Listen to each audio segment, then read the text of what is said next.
जय हिंद दोस्तों, क्राइम की सच्ची कहानियों में आप सबका बहुत बहुत स्वागत है। मैं आशा करता हूं कि आप सभी अपने घरों में बिल्कुल स्वस्थ और सुरक्षित होंगे। मैं आपका दोस्त के आपके सामने फिर हाजिर हुए एक नई कहानी के साथ। लेकिन दोस्तों, इससे पहले मैं आपको ये कहानी सुनाऊं, एक बात मैं दावे के साथ कह सकता हूं कि इस तरह की कहानी हिंदुस्तान में शायद ही कभी आपको सुनने और देखने को मिले। जी हाँ दोस्तों, इस कहानी में इतने उतार चढ़ाव हैं कि मेरे पैरों तले जमीन खिसक गई जब मैंने इस कहानी को सुना। और इस कहानी की खास बात यह है कि जब हम इस कहानी को शुरू में सुनते हैं तो हमें ये आम क्राइम की उन स्टोरीज के समान लगती है, लेकिन जैसे जैसे इस कहानी के अंदर हम जाएंगे आप हैरान हो जाएंगे कि एक व्यक्ति, एक साधारण व्यक्ति इतना कुख्यात हत्या को अंजाम देता है कि पुलिस भी हक्की बक्की रह जाती है। जी हां दोस्तों, इस कहानी में हम बात करेंगे एक ऐसे शख्स की जिसने अपनी प्रेमिका को मारकर अपने ही कमरे में संगमरमरी कब्र उसकी बनाई और कब्र बना करके वहीं पर वो उसके साथ सोता था। ऐसी दिल दहला देने वाली घटना आज हम बात करेंगे। तो दोस्तों, दरअसल बात है एमपी की, मध्य प्रदेश। मध्य प्रदेश में एक फैमिली थी जिसका नाम था पीके दास। पीके दास के साथ उनकी वाइफ थी इंद्रानी दास। दरअसल पीके दास जो थे वो भेल BHEL कंपनी में एक ऑफिसर थे और उनकी जो वाइफ थी इंद्रानी दास वो पुलिस में DSP, deputy superintendent of police. इनका एक बेटा था उदयन दास। तो आमतौर पर अकेला बेटा था, तो अकेला बेटा होने के कारण माँ बाप का लाड भी रहा, प्यार भी रहा, स्नेह भी रहा।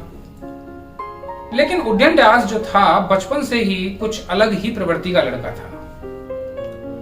अक्सर जब भी स्कूल से वापस आता तो सीधा अपने कमरे में घुस जाता और कंप्यूटर गेम्स और लैपटॉप इस तरह से अपने गैजेट्स के साथ खेलता। कम ही बात माता पिता से किया करता था, दोस्त भी बहुत कम थे। लेकिन चूंकि छोटा था तो ऐसी छोटी छोटी बातों को अक्सर माँ बाप ध्यान भी कम देते हैं। उसकी मानसिक प्रवृत्ति के बारे में वो लोग नहीं जान पाए। धीरे धीरे ये बड़ा हुआ। बड़ा होने के बाद क्लासेस में एवरेज पढ़ाई करता रहा, फिर बड़ा हुआ, फिर कॉलेज में एडमिशन ले लिया। कॉलेज में एडमिशन लेने के बाद वहां भी पढ़ाई करी, एक नॉर्मल जैसे होता है, कोई बहुत इंटेलिजेंट नहीं, और वहां भी नॉर्मल ही रहा। समय बीतता गया।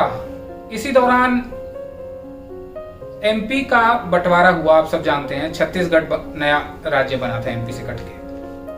और चूंकि बेसिकली ये छत्तीसगढ़ के रहने वाले थे, उस प्रांत में उस समय जब MP था तो ये प्रॉपर छत्तीसगढ़ में ही आ गए और इनकी मदर ने वहीं पर पोस्टिंग अपनी ले ली। फादर भेल में वहीं थे ही। तो आखिरकार समय आ गया, माता पिता दोनों रिटायर हो गए। और रिटायर हुए तो अब 3 ही लोग घर पर रह गए। तो सन 2010 में उदयन दास ने अपने माता पिता से दूर जाने की सोची और सोचा कि मैं भोपाल में कोई जॉब करता हूं, अच्छी जॉब करूंगा। और 2010 में उदयन दास नौकरी के लिए भोपाल आ जाता है, ये कहकर कि भाई मैं वहां नौकरी करूंगा और मेरा अपना कोई काम शुरू कर दूंगा, और वहीं पर रहना शुरू कर देता है। चूंकि मैंने कहा बचपन से ही गैजेट्स में रहता था, तो फेसबुक के जरिए इसकी मुलाकात एक लड़की से होती है। उस लड़की का नाम था आकांक्षा, जो कि वेस्ट बंगाल के एक बांकुरा इलाके की रहने वाली थी। दोनों में पहले फेसबुक के जरिए चैटिंग हुई, बातें हुई, एक नॉर्मल फ्रेंडशिप हुई, वर्चुअल फ्रेंडशिप जिसे मैं कहूं। उसके बाद अब दोनों ने सोचा कि एक बार मिलना भी चाहिए, तो एक बार एक दूसरे के साथ ये लोग एक एयरपोर्ट पर मिले। वहां पर दोनों ने एक दूसरे को देखा और उसके बाद फिर लड़की अपने घर वापस चली गई। तो लगभग जब इसको रहते रहते वहां 5-6 साल तो हो ही गए थे भोपाल में। तो 23 जून 2016 को वो जो लड़की थी आकांक्षा, वो अपने परिवार वालों से कहती है कि मुझे जॉब के सिलसिले में US जाना है। चूंकि परिवार वाले बहुत ज़्यादा पढ़े लिखे नहीं थे, तो वो अपने घर से अपना लैपटॉप, अपने आई कार्ड्स, अपने सारे डॉक्यूमेंट्स, मार्कशीट्स और सारा कुछ लेकर के घर से निकल देती है। पर चूंकि पहले से ही तय था यूएस जाने की बजाय वो भोपाल आती है और भोपाल उदयन दास के पास चली जाती है। चूंकि परिवार वाले सोचते थे कि वो यूएस में है, तो उन्होंने भी ज्यादा कॉलें वगैरह कम करते थे, क्योंकि वेट करते थे कि बेटी का कॉल आएगा। और उदयन दास के साथ ये वहीं लिविंग रिलेशनशिप में रहने लग जाती है। रहते रहते कुछ समय के पश्चात आकांक्षा को उदयन दास के बारे में कुछ बातों का पता लगता है, और जब उसे इन बातों का पता लगा तो इन दोनों के बीच में खटपट शुरू हो जाती है, कुछ छोटी मोटी लड़ाइयां। उसी दौरान उदयन दास को भी इस पर शक होता है और उसको लगता है कि आकांक्षा किसी से बात करती है, और दोनों में जोर जोर से लगभग हर तीसरे दिन लड़ाइयां शुरू हो जाती थी। अब चूंकि लड़की को बहुत दिन हो गए थे, तो वो अपने परिवार वालों को लगभग फेसबुक या मैसेंजर के जरिए बातें किया करती थी और ऐसा दर्शाने की कोशिश करती थी कि वो अभी यूएस में ही है, और लंबे समय तक वो उनसे यही कहती रही। तो एक बार इन दोनों का, उदयन दास का और आकांक्षा का झगड़ा काफी जोर से हो जाता है, और उस दिन पहली बार आकांक्षा अपने घर उदयन के फोन से कॉल करती है और बोलती है कि मैं यूएस से लौटकर वापस आ रही हूं, और 19 जुलाई को, 15 जुलाई को कॉल करती है कि मैं 19 जुलाई को आपके पास पहुंच जाऊंगी। और होता भी ऐसा ही है। परिवार वाले वेट करते हैं, सोचते हैं कि बेटी लगभग 19 तारीख को घर पर वापस आ जाएगी। 19 तारीख आ जाती है, उसका कोई अता पता नहीं होता। 20 तारीख आ जाती है, 21 तारीख आ जाती है, तो घर वालों को थोड़ा महसूस होता है कि जरूर कुछ बात है। तो वो उस नंबर पर कॉल करते हैं बैक। अब उस नंबर पर जब कॉल किया तो वो नंबर बिल्कुल ब्लॉक हो जाता है, उस पर कोई कॉल नहीं जाती, स्विच ऑफ आता है। कुछ दिन और रुकते हैं, शायद बेटी आ जाए, लेकिन बेटी का कुछ अता पता नहीं। तो पहली बार उसके जो माँ बाप है वो बांकुरा पुलिस स्टेशन पहुंचते हैं, उन्हें बताते हैं कि इस तरह से हमारी लड़की घर से ये कहकर गई थी कि मैं यूएस जा रही हूँ। बीच बीच में उसने हमसे बात भी की। 19 तारीख को उसका आने का वादा था, लेकिन अभी तक वो पहुंची नहीं है। हमने एक हफ्ते वेट भी की। हमारे पास केवल इतना सबूत है कि हमें एक कॉल आया था उस नंबर से। अच्छा, एक अच्छी बात इस केस में ये हो जाती है कि लड़की कॉल कर देती है उद्यन के फोन से। अब पुलिस उस नंबर को ट्रेस पे लगा देती है, और ट्रेस पे लगाने के बाद कुछ दिनों बाद एक दिन वो नंबर ऑन होता है। और जब वो नंबर ऑन होता है तो पुलिस को ये पता लगता है कि वो नंबर उदयन दास नाम के एक बंदे का, जो कि भोपाल से है, वहां से है ये। तो बांकुरा पुलिस स्टेशन से भोपाल पुलिस स्टेशन कॉल जाता है, उनसे मदद ली जाती है, उनसे पूछा जाता है। तो बांकुरा से एक टीम पुलिस की भोपाल पहुंचती है और सीधा इसके घर पहुंचती है। तो इस लड़के के जब घर पहुंचती है तो इससे पूछती है कि भाई क्या है, कहाँ है, तुम्हारे नंबर से कॉल आया था। तो आप जानते ही हैं, शुरू में तो हर कातिल यही कहता है कि नहीं मुझे नहीं मालूम ये वो। तो उसने भी काफी बातें बताई कि यूएस है, शायद मेरी तो बात होती थी, मेरी दोस्त थी, फेसबुक पर हमारी बात अक्सर हो जाया करती थी, ये लाभला, इस तरह से बातें बनाती। लेकिन पुलिस को उसकी बातों पर शक था। तो पुलिस ने जब सख्ताई की और जब उसे जोड़ दिया बात करने पर, तब उदयन दास पहली बार अपना मुंह खोलता और कहता है कि हाँ, मैंने आकांक्षा को मार दिया। तो पुलिस उससे आगे इन्वेस्टिगेट करती है। तो पुलिस कहती है कि भाई अगर तुमने उसे मार दिया तो कहां उसकी बॉडी को तुमने रखा है। तो तब पहली बार वो पुलिस को अपने घर के उस कमरे में ले जाता है, और उस कमरे का सीन कुछ ऐसा था कि उसके बेड के साथ एक संगमरमर की पूरी मजार टाइप की बनी हुई थी। तो वो कहता है कि वो इसके अंदर है। तो पुलिस जब उसे संगमरमर को हटाती है तो उसके अंदर एक लोहे का बॉक्स दिखाई देता है, और लोहे का बॉक्स देख के पुलिस उसे पूछती है कि इसमें कैसे क्या है। तब वो बताता है कि एक्चुअली हमारी उस दिन जब लड़ाई हुई थी तो इसमें मेरे को कुछ उल्टा सीधा बोला, तो मुझे गुस्सा आ गया और मैंने तकिए से इसका मुंह दबा दिया। और तकिए से मुंह दबाने के बाद जब मुझे शक हुआ कि अभी भी ये मरी नहीं है, तो मैंने दोनों हाथों से इसके गर्दन को दबा दिया, और उसके बाद इसकी मौत हो गई। अब मुझे यह था कि भाई ये तो मर गई है तो इसका बॉडी को कहीं ना कहीं रखना है। तो उसके लिए मेरे घर में एक लोहे का ट्रंक था जो आप देख रहे हैं। इस ट्रंक का सामान मैंने निकाला, बॉडी को इस ट्रंक में रखा और उसके बाद बाजार से मैं 14 बोरी सीमेंट की और कुछ क्रेशर लेकर आया। मैंने घर पर सीमेंट और क्रेशर का एक मसाला बनाया और वो सारा मसाला इस लोहे केस में डाल दिया और इस ट्रंक को फुल भर दिया मसाले से। और इसके बाद मैं संगमरमर लेकर आया और उन पीसेस को मैंने ऐसे ऐसे करके लगा दिया और ऊपर से ढक दिया। तो पहली बार पुलिस को हैरानी होती है कि इतना जबरदस्त काम कोई कैसे कर सकता है। तो तब उसने ये बताया था। तो पुलिस उसके घर की जब खोजबीन करती है तो उसमें लगभग जो क्राइम स्टोरीज होती हैं, जो सीरीज होती हैं, कुछ मूवीज थी, लगभग 1000 मूवीज ऐसी थी जिनमें अलग अलग क्राइम्स के तरीके थे। और वो ये भी बताता है कि इस क्राइम के लिए जिस तरह से उसने उसे मारा, सीमेंट का जो आइडिया उसके दिमाग में आया। एक मूवी थी the walking dead. Walking dead एक मूवी इसने देखी थी और वहां से इसको ये आइडिया आया। तो देखिए, मूवीज से लोग, जैसे मैंने कहा, कहां सीखना चाहिए, कहां से कहां सीख लेते हैं, ये भी एक बहुत बड़ा चर्चा का विषय है। तो पुलिस को लगभग 7 या 7.5 घंटे उस सीमेंट के, पहले तो लोहे की चादर को हटाया, फिर उस सीमेंट के उस मजबूत, उस सॉलिड बन गया था वो पूरा। तो सीमेंट, कुछ जर्नेट, कुछ कटर मंगवाए, कुछ एक वो होता है सीमेंट को उखाड़ने वाला हैमर जिसे बोलते हैं, वो मंगवाया। आखिरकार 7-7.5 घंटे बाद उन्हें उसका कंकाल मिल गया, लड़की का। अब लड़की का कंकाल मिल गया तो उन्होंने उसको फॉरेंसिक लैब में भेजा, उसका डीएनए चेक किया तो पता लगा था वही आकांक्षा थी। अब उसे ये तो पता लग जाता है कि आकांक्षा इसने मार दी।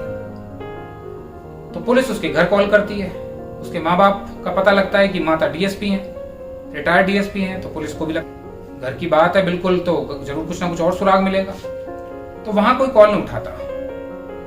तो वहां बाद में पुलिस को पता लगता है कि वो मकान तो बिका हुआ है, अब वो किसी वकील ने ले लिया है और माँ बाप तो इसके बाहर रहते हैं। तो पुलिस उसे सख्ताई से पूछती है कि और बता। जब उसका फेसबुक अकाउंट चेक करती है पुलिस, तो उसमें 102 या 103 इसने डिफरेंट अकाउंट्स बना रखे थे, अलग अलग नाम से।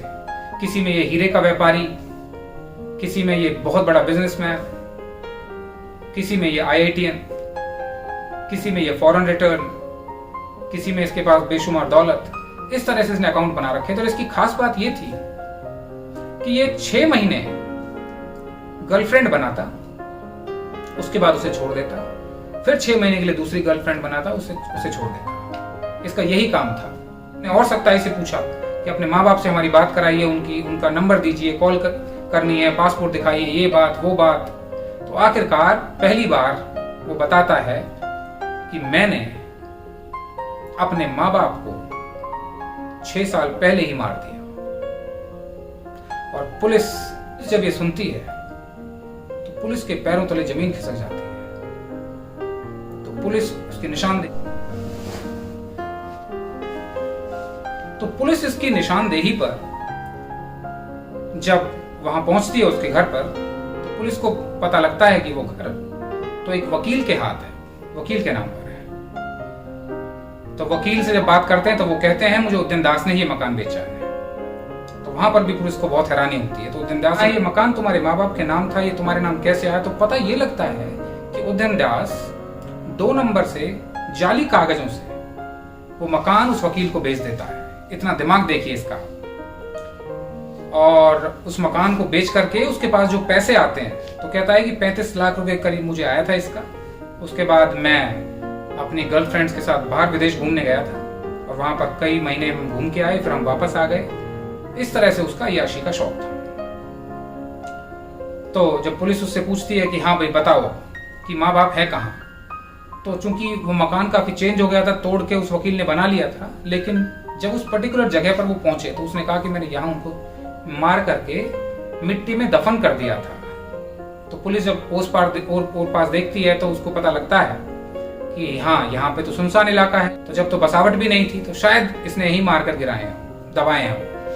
तो पुलिस उनको जब खोदती है तो वही फिर वही 2 कंकाल जब 2 लाशें मिलती हैं तो पुलिस उन कंकालों को फिर डीएनए के लिए भेजती है, पता करने के लिए।